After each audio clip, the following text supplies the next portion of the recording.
Assalamu alaikum students. I hope so you all are doing really well.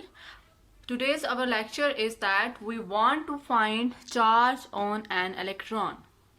Okay, so what we want to do? We want to find charge on an electron. But can you see electron? No, you cannot see electron. So how can you find charge on an electron if you can't see it? For that purpose, a scientist named Millikan devised a technique with the help of which he measured the charge on an electrons. As you know that there are many applications, हमारे पास बहुत सारी applications ऐसी हैं जिसमें हम लोग electrons को क्या कर रहे होते हैं यूज़. आपकी टीवी स्क्रीन में भी इलेक्ट्रॉन आपके क्या हो रहे हैं, यूज़ हो रहे हैं. ओके, तो अब हम उस इलेक्ट्रॉन की एक करेक्टरिस्टिक को निकालना चाह रहे हैं एंड विच इज़ कि what is charge on that electron. ये तो हमें पता है कि इलेक्ट्रॉन के ऊपर नेगेटिव चार्ज है, बट क्या उसकी क्वांटिटी क्या है, उसकी क्वांटिटेटिव नेचर क्या है, तो उसका आंसर हमें किसने दिया? मिलिकन्स ने. This topic is important for long. आपका जो आज का टॉपिक है ये आपका लॉन्ग क्वेश्चंस के लिए क्या है, वेरी वेरी इंपॉर्टेंट. तो हम इसको 3 से 4 पार्ट्स में हम इसको क्या करेंगे, डिवाइड करेंगे. पहले हम छोटा सा इसका इंट्रो लिखेंगे 1-2 लाइंस में, देन हम इसका वर्किंग प्रिंसिपल लिखेंगे. वर्किंग प्रिंसिपल के बारे में मैं आपको पहले भी बता चुकी हूँ. वर्किंग प्रिंसिपल आप लिखते स्टार्ट में हो, लेकिन आपको समझ तब आता है जब आप वर्किंग को अंडरस्टैंड कर लेते हो. Then you will understand the working principle. फिर हम जाएंगे कंस्ट्रक्शन की तरफ और लास्ट में हम किसकी तरफ जाएंगे, वर्किंग की तरफ. सो कीप इन माइंड कि what is the purpose of this topic is that we will calculate charge on an electron. Millikan's ने एक मेथड बनाया, उसने ऑयल ड्रॉप्स को यूज किया, उसने ऑयल ड्रॉप पे चार्ज निकाला और उसकी मदद से उसने चार्ज ऑन एन इलेक्ट्रॉन को भी क्या कर लिया, उसने मेजर कर लिया. So how Millikan did that we will study in this topic. So let's start it. हम इस टॉपिक को लॉन्ग के साथ के हिसाब से ही लिखेंगे. तो इंट्रोडक्शन में हमने जस्ट एक लाइन लिखी कि इन 1909 रॉबर्ट एंड्रयूज, उसको हम शॉर्ट में कैसे लिखते हैं, RA. In 1909 Robert Andrews Millikan devised a method और devised a technique to find the charge on an electron. अब उस टेक्निक का वर्किंग प्रिंसिपल क्या है? So what is our basic working principle? A charged oil droplet is suspended between plates. So what we are going to do? हम plates के बीच में एक ऑयल ड्रॉपलेट को सस्पेंड करेंगे और वो चार्ज होगा और उस प्लेट के बीच में हमने क्या अप्लाई कर देनी है, इलेक्ट्रिक फील्ड. अब इलेक्ट्रिक फील्ड हमने ऐसे अप्लाई करनी है कि जो उसकी फोर्स है इलेक्ट्रिक फोर्स और जो चार्ज है उसके ऊपर जो फोर्स लग रही है ग्रेविटेशनल फोर्स, वो दोनों क्या होनी चाहिए, इक्वल. वाई, क्यों, ऐसा कैसे होगा, ये आपको तब समझ आएगी जब आप किसको अंडरस्टैंड कर लेंगे, वर्किंग को. तो अभी आप लोग जस्ट इसको नोट डाउन कर लें. जब हम वर्किंग की तरफ जाएंगे तो आपको इस वर्किंग प्रिंसिपल की अच्छे से क्या आ जाएगी, समझ आ जाएगी. जो आप लोगों का नेक्स्ट पार्ट है दैट इज कंस्ट्रक्शन. कि अब हमने जो कंस्ट्रक्शन में जो हमने बेसिक पार्ट्स यूज किए थे उसको हम थोड़ा सा डिस्कस कर लेते हैं. सो ये हमारे पास कंस्ट्रक्शन के बेसिक पार्ट्स हैं और याद रखने के लिए आपको पता होना चाहिए कि कितने पार्ट्स हैं, 9 पार्ट्स हैं. तो जब आप कंस्ट्रक्शन लिखेंगे तो आपने 9 पार्ट्स को लिखना है. अगर आपको डायग्राम याद है तो आपको ये कंस्ट्रक्शन याद करने की ज़रूरत नहीं है. सिमिलरली अगर आपको ये कंस्ट्रक्शन याद है तो आपको डायग्राम को मेमोराइज करने की ज़रूरत नहीं है. खुद ब खुद आपको आइडिया हो जाएगा कि आपने जब ये हर चीज़ स्कीमेटिक डायग्राम में बनानी है तो आप लोगों को कोई कन्फ्यूजन उसके अंदर नहीं होगी, कोई स्टेप आपसे मिस नहीं होगा. ऑब्जर्वेशन चैम्बर है जहाँ पे आपका सारा प्रोसीजर हो रहा होगा. हमने 2 पैरेलल प्लेट्स को यूज़ करना है. एक हमने जो पैरेलल प्लेट में से जो एक अपर वाली प्लेट है वहाँ पर हमने क्या बनाना है, एक होल. एक हमें सोर्स ऑफ लाइट चाहिए. दूसरा हमें 5th पे हमें क्या चाहिए, उस लाइट को अगर हमने अंदर एंटर करवाना है तो हमें एक विंडो चाहिए, यानी कोई सुराख चाहिए. 6 अगर हमने विंडो चाहिए फॉर एक्स रेज. अब एक्स रेज का मकसद ये है अंदर भेजने का कि अगर हमने ऑयल ड्रॉपलेट्स को चार्ज करना है तो हम एक्स रेज से कर सकते हैं. दूसरा वे क्या है कि जब वो ऑटोमाइजर से ऑयल ड्रॉपलेट्स बाहर आएंगे तो वो ऑटोमेटिकली क्या हो जाएंगे, charge, due to friction between walls of atomiser and charge. 7 हम क्या यूज़ करेंगे, माइक्रोस्कोप, क्योंकि अब हम माइक्रोस्कोप को लगाएंगे ऑपरेटर्स के साथ और हम ये सारा प्रोसीजर देखना चाह रहे हैं कि उस चैम्बर के अंदर क्या कुछ हो रहा है। उसके लिए हम क्या यूज़ करेंगे, माइक्रोस्कोप। एक हमें क्या चाहिए, डीसी सोर्स, क्योंकि आपको शायद याद होगा कि वर्किंग प्रिंसिपल में हमने ये बात की थी कि हमने इलेक्ट्रिक फील्ड प्रोड्यूस करवाना है बिटवीन प्लेट्स। ये जो आपकी दो पैरेलल प्लेट्स हैं इनके बीच में हमने क्या प्रोड्यूस करवाना है, इलेक्ट्रिक फील्ड। यानी एक प्लेट को हमने पॉजिटिव चार्ज देना है, एक प्लेट को हमने नेगेटिव चार्ज देना है। तो ये काम हम किसकी मदद से करते हैं, डीसी सोर्स की मदद से। और लास्ट में आपका 9 पार्ट है, दैट इज एटॉमाइजर। एटॉमाइजर का काम क्या है, इसकी मदद से हमने ऑयल ड्रॉप्स को इस चैम्बर के अंदर क्या करना है, इंजेक्ट करना है। अब हम इसी कंस्ट्रक्शन को देखते हुए इसकी क्या बना लेंगे, schematic diagram. Okay, now let's just revise your construction part. This is your observation chamber. Okay, this is your observation chamber. These are your parallel plates. This is hole in the upper plate. This is your source of light. और ये source of light से light basically कहाँ आ रही है, इस oil के drop के ऊपर। Okay, ये आपने इस प्लेट को क्या चार्ज दे दिया है, पॉजिटिव। यहाँ पे आपने बैटरी को अप्लाई किया हुआ है। और इस प्लेट को आपने क्या चार्ज दे दिया है, negative. This is your window 2, this is your window 1 and this is your atomiser. One part is missing and what that is your microscope. So this symbol ये आपका किसको रिप्रेजेंट कर रहा है, माइक्रोस्कोप को। और हम इसको यहाँ से देख रहे हैं with the help of microscope. तो so this is your schematic diagram. और इसके अंदर वो तमाम पार्ट शामिल हैं जो कि आपने किस में लिखे हैं, कंस्ट्रक्शन में। Okay, now let's just move toward the working हम पहले इसी डायग्राम से देखेंगे और फिर हम उसको वर्ड्स में लिखेंगे। सो now what is happening here, कि सबसे पहले एटॉमाइजर से हमने क्या स्प्रे करने हैं, ऑयल के droplets in the observation chamber. First step क्या है, हमने एटॉमाइजर की मदद से इस ऑब्जर्वेशन चैम्बर के अंदर क्या स्प्रे कर दिए, ऑयल के ड्रॉपलेट्स। जैसे ही ऑयल के ड्रॉपलेट्स इस नोजल में से बाहर आएंगे तो उनके ऊपर चार्ज कौन सा आ जाएगा, नेगेटिव, ड्यू टू फ्रिक्शन। अब हमने इस प्लेट को कौन सा चार्ज दिया हुआ है, positive. This is very important.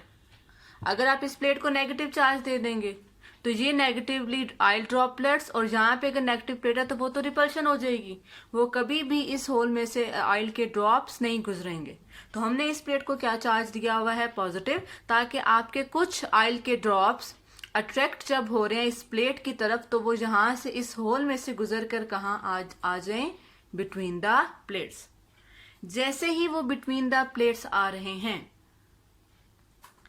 So working क्या है, सबसे पहले हमने एटॉमाइजर की मदद से इन ऑयल ड्रॉपलेट्स को अंदर क्या करवा दिया है, अंदर इंजेक्ट करवा दिया है। और यू कैन से दैट हमने स्प्रे कर दिया है अंदर। जैसे ही आपके ये जो एटॉमाइजर से आपके ऑयल के ड्रॉप्स निकलेंगे इसकी नोजल से, तो इन ऑयल के ड्रॉप्स के ऊपर चार्ज कौन सा आ जाएगा, नेगेटिव चार्ज आ जाएगा। ओके, अब जैसे ये ऑयल ड्रॉपलेट्स अंदर की तरफ आ रहे हैं, मूव हो रहे हैं, तो कुछ आपके ऑयल ड्रॉपलेट्स जो है वो इस होल में से गुजर के कहाँ आ जाएंगे, बिटवीन द प्लेट्स। कुछ ऑयल ड्रॉपलेट्स होल में से गुजर के कहाँ आ गए, बिटवीन द प्लेट्स। जैसे ही वो आपके oil droplets between the plates आ रहे हैं, it means they are moving downward. वो कहाँ जा रहे हैं, डाउनवर्ड जा रहे हैं। जब वो आपके ऑयल के ड्रॉपलेट्स डाउनवर्ड जा रहे हैं, उसी टाइम ही हम लोगों ने, तो ग्रेविटेशनल फोर्स बेसिकली एक्ट हो रही है इन ऑयल ड्रॉपलेट्स के ऊपर, जिसकी वजह से आपके ऑयल ड्रॉपलेट्स कहाँ को मूव कर रहे हैं, डाउनवर्ड। उसी इंस्टेंट पे हम लोगों ने इसके ऊपर क्या अप्लाई कर देनी है, इलेक्ट्रिक फोर्स। कैसे, हम इन प्लेट्स को क्या कर देंगे, ऑन कर देंगे। जैसे ही हम इन प्लेट्स को ऑन करेंगे तो अब इस ऑयल ड्रॉप के ऊपर दो फोर्सेस एक्ट हो रही हैं। एक कौन सी फोर्स एक्ट हो रही है, gravitational force in downward direction, और एक आपकी कौन सी फोर्स एक्ट हो रही है, electric force in upward direction. Why in upward direction, oil drops के ऊपर चार्ज क्या है, नेगेटिव, और प्लेट के ऊपर चार्ज क्या है, पॉजिटिव। तो ये नेगेटिव किसकी तरफ अट्रैक्ट होगा, पॉजिटिव की तरफ। अब हमने इलेक्ट्रिक फील्ड को कुछ इस तरह से एडजस्ट करना है कि आपका जो ऑयल ड्रॉप है वो सस्पेंड कर जाए। सस्पेंड कब करेगा, जब आपकी ग्रेविटेशनल फोर्स और जब आपकी इलेक्ट्रिक फोर्स आपस में क्या हो जाएंगी, इक्वल हो जाएंगी, तो ये ऑयल ड्रॉप यहाँ पर क्या कर जाएगा, सस्पेंड कर जाएगा। तो इन शॉर्ट हमने इलेक्ट्रिक फोर्स और जो ग्रेविटेशनल फोर्स है उसको आपस में क्या कर देना है, इक्वल, और वहां से हम किसका आंसर निकाल लेंगे, चार्ज का, क्योंकि इलेक्ट्रिक फोर्स की इक्वेशन में चार्ज आता है, तो वहां से हम किसका आंसर निकाल लेंगे, चार्ज का। आई होप सो कि अब आपको वर्किंग प्रिंसिपल की समझ आ गई होगी। वर्किंग प्रिंसिपल क्या था कि आपने इलेक्ट्रिक फील्ड अप्लाई करनी है in such a way that electric force become equals to gravitational force. अगर हम इन दोनों को इक्वल नहीं करेंगे तो we can not write F E is equal to F G. तो फिर हम लोग चार्ज की इक्वेशन को फाइंड करना हमारे लिए क्या हो जाएगा, मुश्किल हो जाएगा। तो चार्ज की इक्वेशन को फाइंड करने के लिए चार्ज को हमने यहाँ पे सस्पेंड किया। सस्पेंड वो तब होगा जब आपकी ग्रेविटेशनल फोर्स और आपकी जो इलेक्ट्रिक फोर्स है वो क्या हो जाएंगी, इक्वल हो जाएंगी। तो जो आपका जो वर्किंग का जो पहला स्टेप है वो आपका यहाँ पर क्या हुआ, कंप्लीट। क्या था वर्किंग का फर्स्ट स्टेप, एटॉमाइजर से आपने ऑयल के ड्रॉपलेट्स को स्प्रे किया, इस होल में से कहां पर आ गए, वो प्लेट्स में आ गए। अब वो नीचे की तरफ क्यों मूव कर रहे हैं, क्योंकि ग्रेविटेशनल फोर्स कहां एक्ट कर रही है, डाउनवर्ड। फिर जैसे ही वो बीच में आएंगे, इन प्लेट्स के बीच में, हम क्या ऑन कर देंगे, इलेक्ट्रिक फील्ड। अब इलेक्ट्रिक फोर्स कहां लगेगी, अपवर्ड, एंड ग्रेविटेशनल फोर्स कहां लगेगी, डाउनवर्ड। और एक टाइम आएगा जब दोनों फोर्सेस क्या हो जाएंगी, इक्वल, तो आपका चार्ज यहाँ पर क्या कर जाएगा, सस्पेंड कर जाएगा। तो फिर यहाँ पर हम इक्वेशंस को इक्वल करेंगे, इलेक्ट्रिक फोर्स की, ग्रेविटेशनल फोर्स की, और यहाँ से हम किसका आंसर निकाल लेंगे, चार्ज का। ओके, जो अभी हमने वर्किंग को एक्सप्लेन किया था उसी वर्किंग को हमने वर्ड्स में क्या कर दिया, यहाँ पर लिख दिया है। और आप लोग सारे बच्चे इसको क्या है कर सकते, नोट डाउन कर सकते हैं। इसको दोबारा बताने का कोई मकसद नहीं, क्योंकि ये चीज़ मैं पहले ही आपको एक्सप्लेन कर चुकी हूँ इन डायग्राम।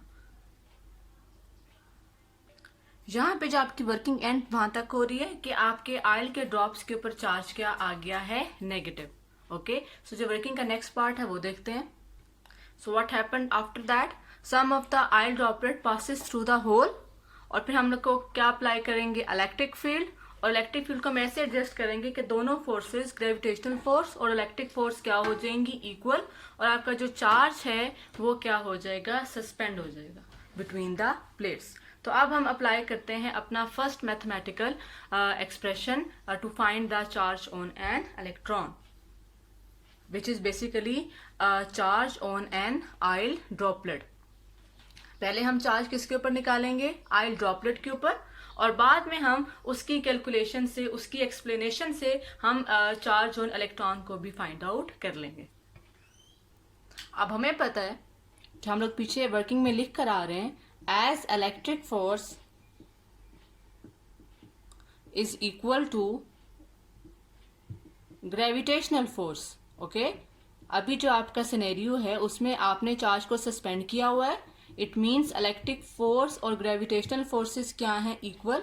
जो आपकी इलेक्ट्रिक फोर्स है वो आप पहले पढ़ चुके हैं, उसकी इक्वेशन क्या होती है, क्यू ई, शायद आपको याद होगा, that was E is equal to F by Q. यहाँ से अगर आप F को निकाल लें तो E और Q आपस में क्या हो जाएंगे, multiply. So Q is equal to mg। और दूसरी एक इक्वेशन आपने और पढ़ी हुई है इलेक्ट्रिक फील्ड की।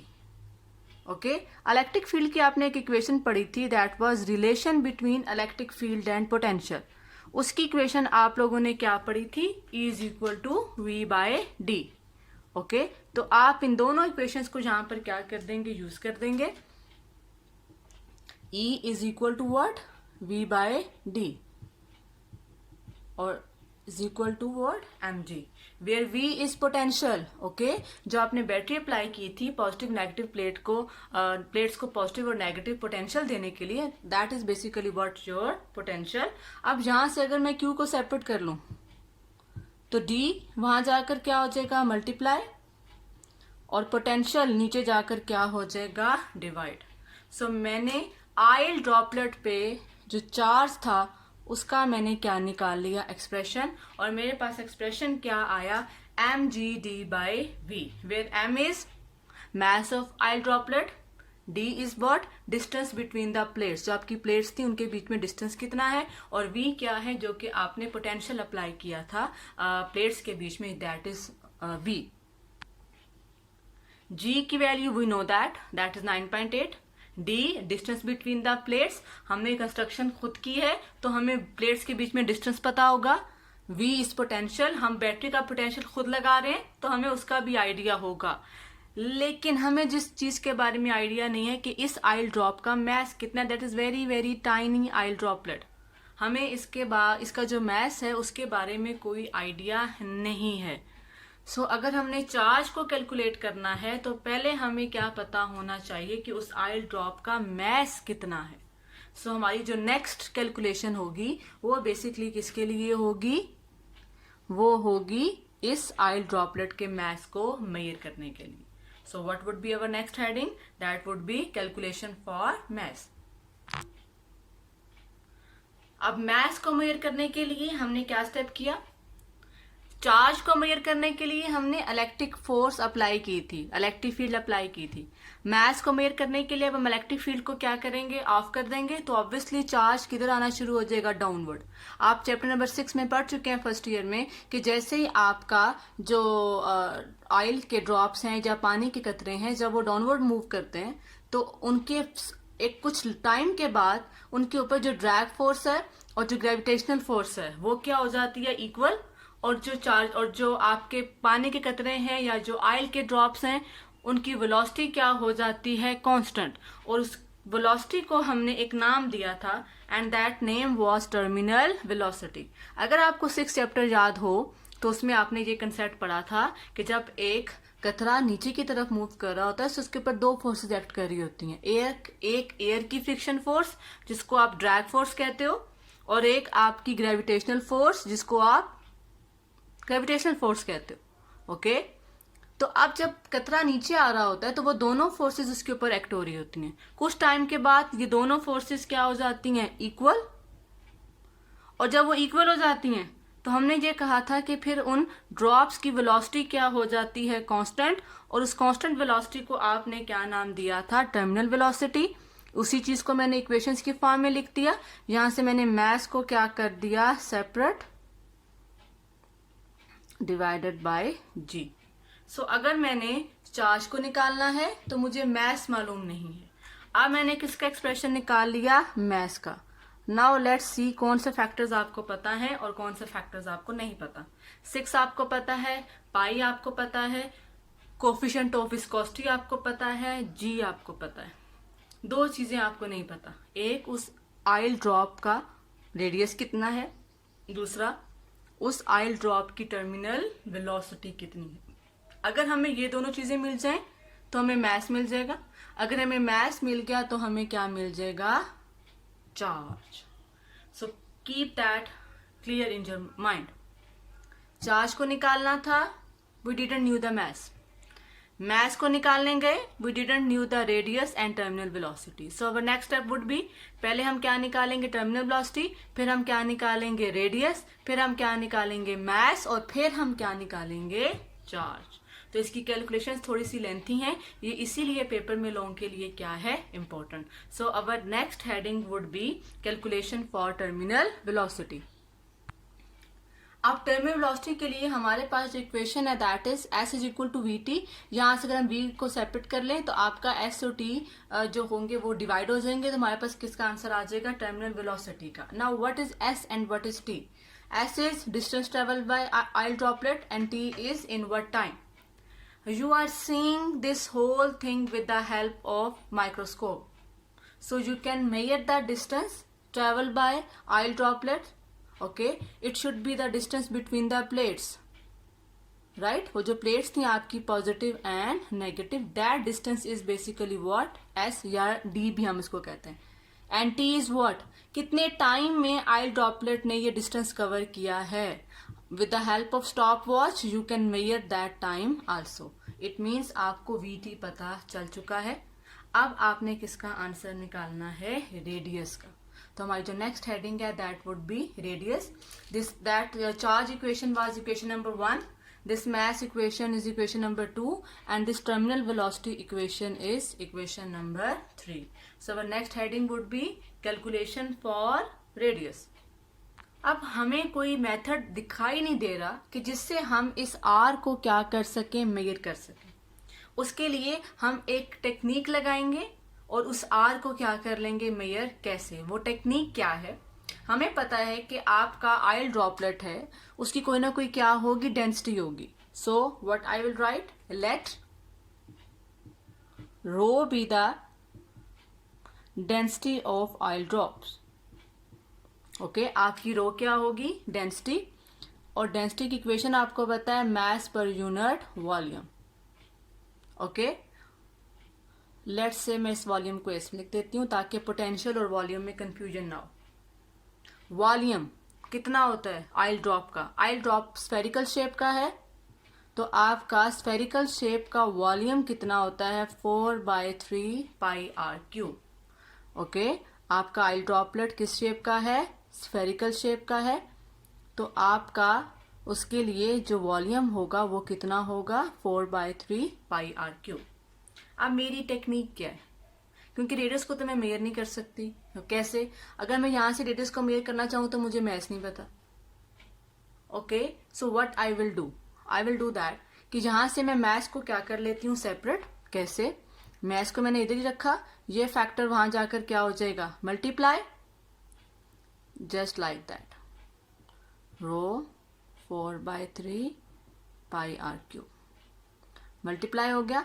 अब मेरे पास मैथ्स की दो इक्वेशंस आ गई हैं, equation number 2 and equation number 4। ये दोनों इक्वेशंस किसकी आ गई हैं मेरे पास, मैथ्स की।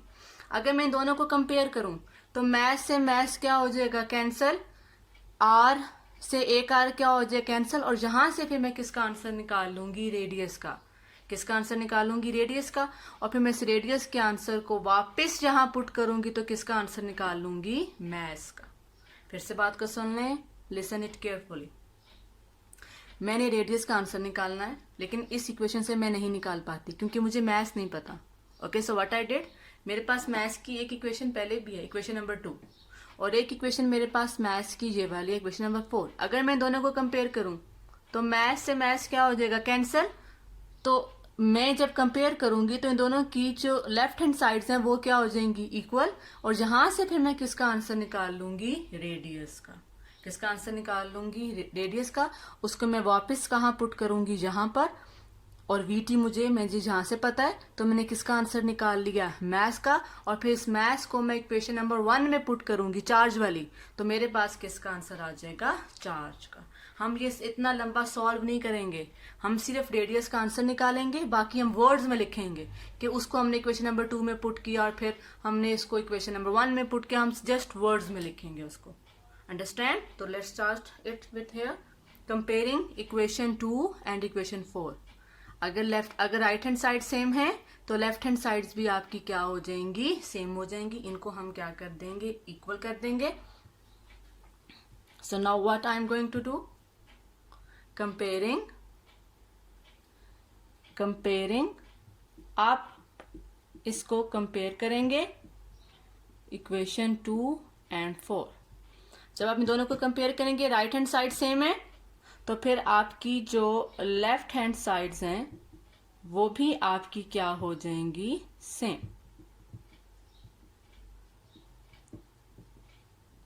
अब यहां से कुछ फैक्टर्स आपकर क्या हो जाएंगे, कैंसिल हो जाएंगे। फॉर एग्जाम्पल, आर से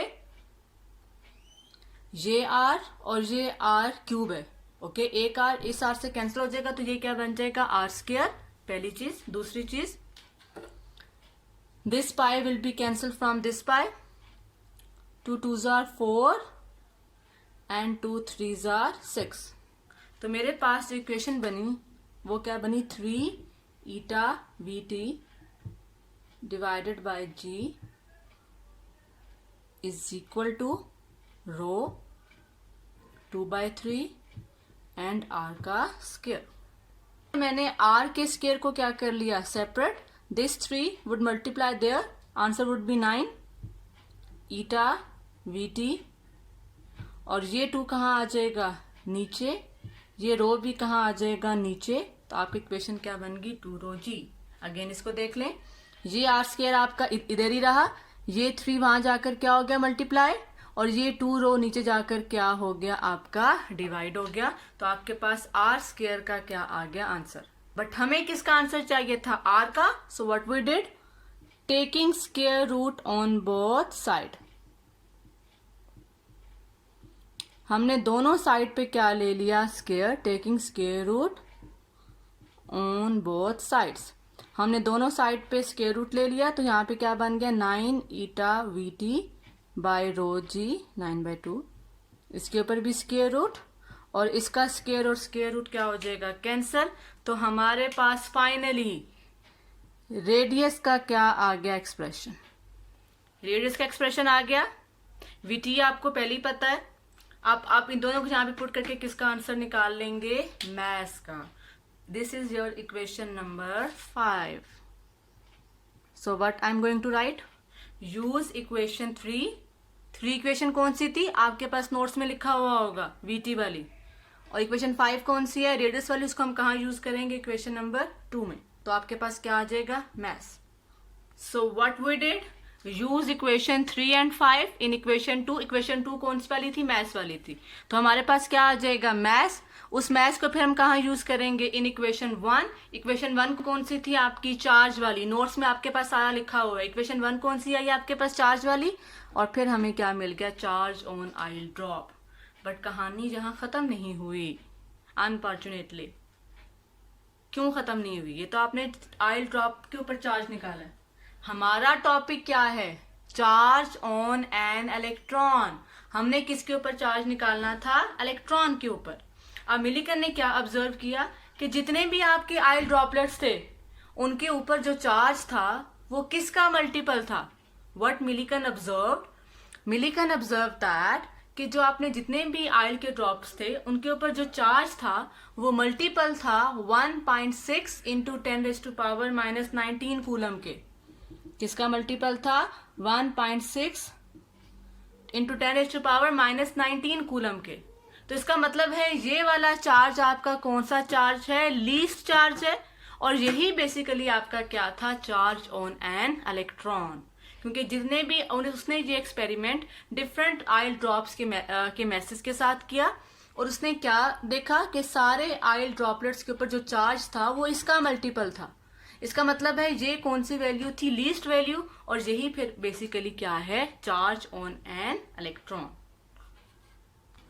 इसी बात को हम लोगों ने रिजल्ट की हेडिंग में क्या कर दिया? एक्सप्लेन कर दिया कि डिफरेंट मैसेज का उसने चार्ज निकाला, and answer was integral multiple of this 1.6 into 10⁻⁻19 coulomb. So he concluded that minimum value of charge is 1.6 into 10⁻⁻19, or that is basically what? Charge on an electron. So यहाँ पर आपका ये topic जो है वो क्या हुआ? खत्म हुआ। अगर आप इसको स्टोरी की तरह समझेंगे, इसको अंडरस्टैंड करेंगे, तो ये टॉपिक को मेमोराइज करना बिल्कुल भी मुश्किल नहीं है। सो नेक्स्ट जो आपका लेक्चर है उसमें हम थोड़ा सा एक नया कंसेप्ट देखेंगे, दैट इज कैपेसिटर। सो वो हम देखेंगे अपने नेक्स्ट लेक्चर में इंशाल्लाह।